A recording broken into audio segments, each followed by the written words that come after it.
আসলে নসিব আল্লাহ পাক যে কাকে ভাগ্যবান করবেন, কোথায় যে আল্লাহর নূর গিয়ে পড়বে, লাইট পড়বে, আল্লাহ ভালো জানেন। আর কোথায় যে অন্ধকার থেকে যাবে, আল্লাহ পাকের দিনের নূর পড়বেন, অন্ধকারে থেকে জুলমাত বা অন্ধকারের উপর অন্ধকারে থেকে যাবে, বদনসিব হয়ে আল্লাহ পাক যেন হেদায়েত দান। ইউদাব্বিরুল আমরা, আল্লাহ পাক সব কাজ পরিচালনা করেন, মনে রাখবেন। সুতরাং আল্লাহর কাছে চাইতে হবে। ফাত্তাকুল্লাহ, নবী সাল্লাল্লাহু আলাইহি ওয়াসাল্লামের একটি হাদিস রয়েছে, আল্লাহ শুনে রাখো, ফাত্তাকুল্লাহ লান তামুতা নাফসুন হাত্তা তাস্তাকমিলা রিজকা, কোন মানুষ মরবে না। নবী কি বলছেন? কোন মানুষ কখনো মরবে না, হাত্তা যতক্ষণ পর্যন্ত তাস্তাকমিলা রিজকা, তার রিজিক পুরা না হয়েছে।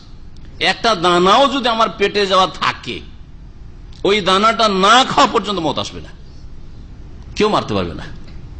হাত্তা তাস্তাকমিলা রিজকা, এটা হচ্ছে আকীদা, এটা হচ্ছে তাকদীর, এটা হচ্ছে ঈমান। আলা শুনে রাখো, ফাত্তাকুল্লাহ, সুতরাং আল্লাহকে ভয় করো, হারাম খেও না, হারাম পান করিও না, হারাম উপার্জন করিও না, হারাম জীবন যাপন করিও না।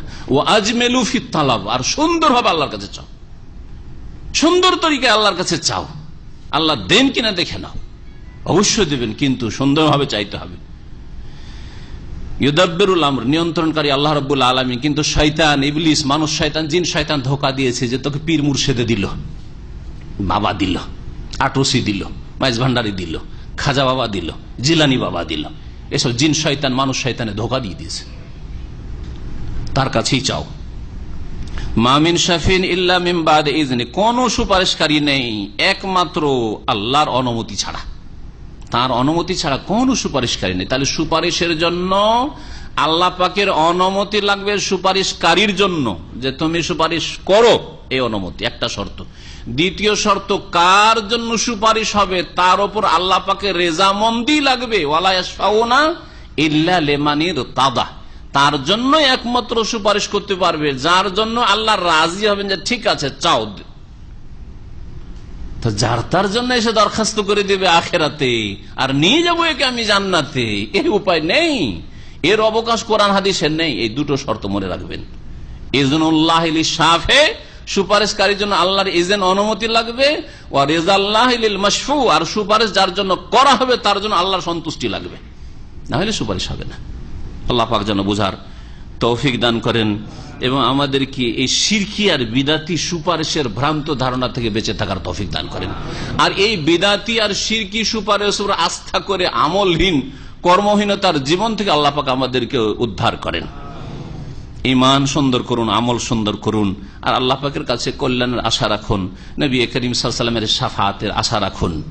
অবশ্যই আল্লাহ পাকের পক্ষ থেকে শাফাআতের অনুমতি হবে যদি আপনি সে শাফাআতের হকদার হন।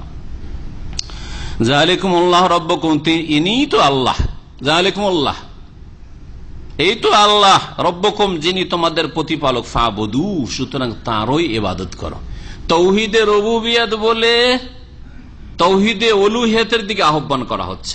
কোরআনের একটি নীতিমালা হচ্ছে আল্লাহর কাজগুলির ক্ষেত্রে আল্লাহর একত্বের কথা জানিয়ে দিয়ে মানব জাতিকে আহ্বান করা, তাদের ইবাদত বন্দেগী তাওহীদ প্রতিষ্ঠার জন্য, তাওহীদে উলুহিয়তের জন্য।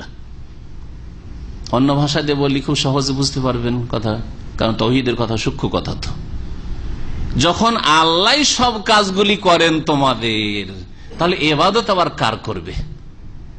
বুঝতে পারছেন এবার কথা? আল্লাহ সব কাজগুলি করেন, আর ইবাদত করবেন কার? অন্যর। খেতে দেন কে? হায়াত দিয়েছেন কে? আপনাকে মানুষ করে সৃষ্টি করেছেন কে? সুস্থ রেখেছেন কে? আপনাকে বিবি ছেলে মেয়ে দিয়েছেন কে? নিরাপত্তা দান করেছেন কে? হ্যাঁ, তাহলে সবকিছু যখন আল্লাহ করেন, তো ইবাদত আবার দরগার আর দুর্গার?